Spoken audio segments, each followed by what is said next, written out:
What is controlled opposition? I guess it depends who you ask, but I would say there's multiple different types of controlled opposition. We'll start with like the most obvious, like there's the Mitt Romneys and the Nikki Haley's and the people that everybody knows as controlled opposition now. These people are basically just plants that are, establishment people. They're so sold out to special interest donors, etc.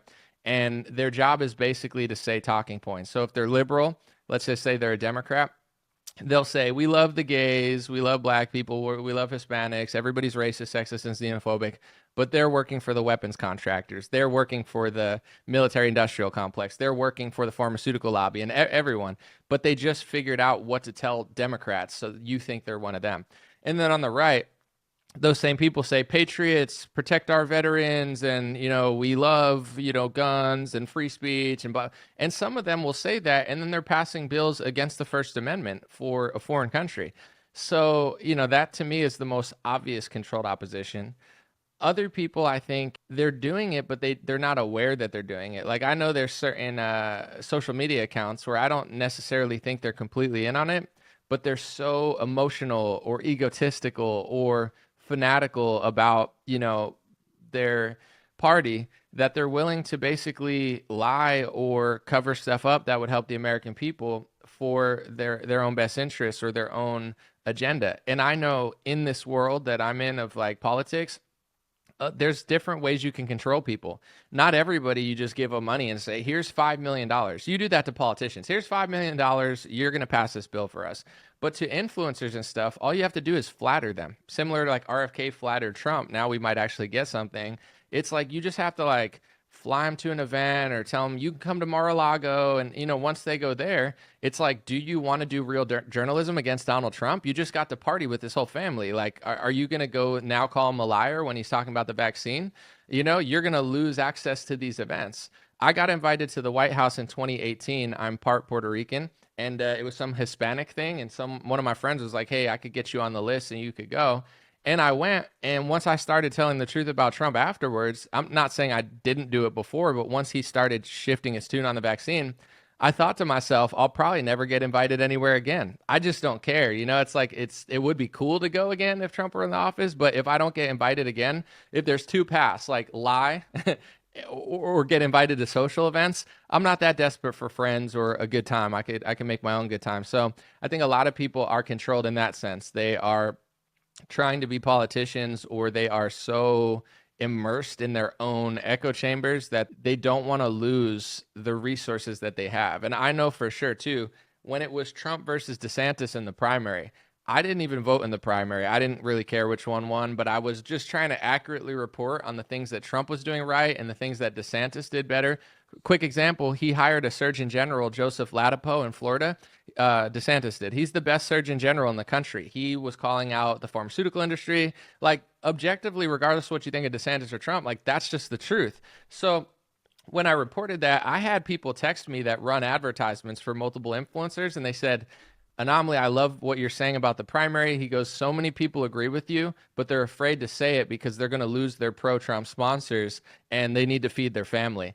And I didn't even know it was that deep. I was like, I didn't even think I was saying anything crazy, but it's like some sponsors are so pro-Trump that if you Trump out, they'll give you the money. But if you start being like, let me try to give a fair analysis of this primary and point out both sides, then they're pulling the money. So there's levels and layers to the games that are being played in politics and in media, and even in independent media. I think there's a huge surge of people trying to control that. But at the end of the day, it comes down to people just not being ethical. Like, I think they just like handouts and opportunities more than they like, telling the reality of the situation.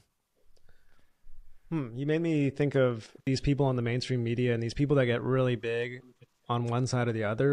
Maybe they got in it at the beginning to just speak truth, but then the money came in and the incentives got laid out in front of them. And perhaps it's just like the incentive structures that if you want to rise to the top, you have to become like a Don Lemon or a Joy Reid or a Tucker Carlson. Like, you have to become this Right. character. And if you deviate from that, you might lose your audience and all your sponsors and your money. So do you think it's like, are these people at the top actually um, do they really know what they're doing, or are they just kind of like trying to feed their family and make money?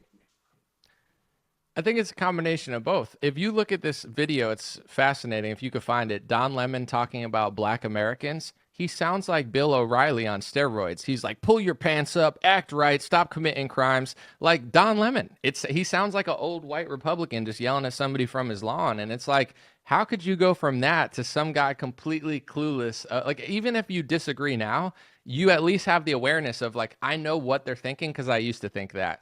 But he has to act oblivious of the person he was 3 years ago when people wanted that type of media. So I think they know what they're doing. I think they know what line that they're not supposed to cross or they're not allowed to cross. And they all play that game for opportunities. But here's the thing, I guess, that also is now playing a factor. I believe personally, just based off everything I've seen and read, that CNN, they want to rebrand as more moderate because they've lost so many people being like psychotically biased. They want to rebrand as moderate, but the only people that watch them are people that don't want them to be moderate. So if they have like a fair analysis or they let Trump on and they give a decent interview, now their support base gets mad at them. So they become almost a slave of the people they've created, where I've seen that even in certain right-wing accounts where like they're promoting certain conspiracy theories that, they don't even really believe anymore. But if they ever tell their audience that, they're like, I still am conservative, but I don't believe this specific thing, but I believe this, they lose their whole movement. Like a lot of, I think Q people are like that, where if you push the QAnon stuff, I don't care what people think, and I'm not judging you, but it's like, say you come to the epiphany that like, okay, some of it was true, some of it wasn't, but I don't like fully believe in it anymore. Well, that's what your audience is there for. So I think there's a combination of at Fox, at CNN, at MSNBC, what line you can't cross, and if you cross it, they'll ax you. So you don't do it for your own money. But then also the networks and the people that run it, they have dug themselves into a corner where they literally can't deviate from who they've been, because say they become more moderate, not only do Republicans not trust them anymore, but they'll lose all the Democrats that are their only viewer base and money base now. So I think New York Times, Washington Post, CNN, and MSNBC have really screwed themselves over. And with Fox News, I mean, I think they're doing okay, in ratings and stuff, but Tucker Carlson was the cream of the crop, and, he started saying cool things and they kicked him off television. So they blamed him for, I think, the machine lawsuit or something, where he was one of the only hosts that didn't talk about it. So they used a tragedy to be like, who's the most honest person at our television station? Him? Get rid of him. And now everyone else at Fox probably looks and says, okay, that's the line that I can't cross. But Tucker's doing well on podcasts, so I think that he had the last laugh in that one. But yeah, I just don't give people a pass, though. It's like lying for money. It's like, you could drop bombs on people if they paid you. That doesn't mean you're a good person just because you're doing it to feed your family. I think everybody has a duty to just not be a piece of garbage.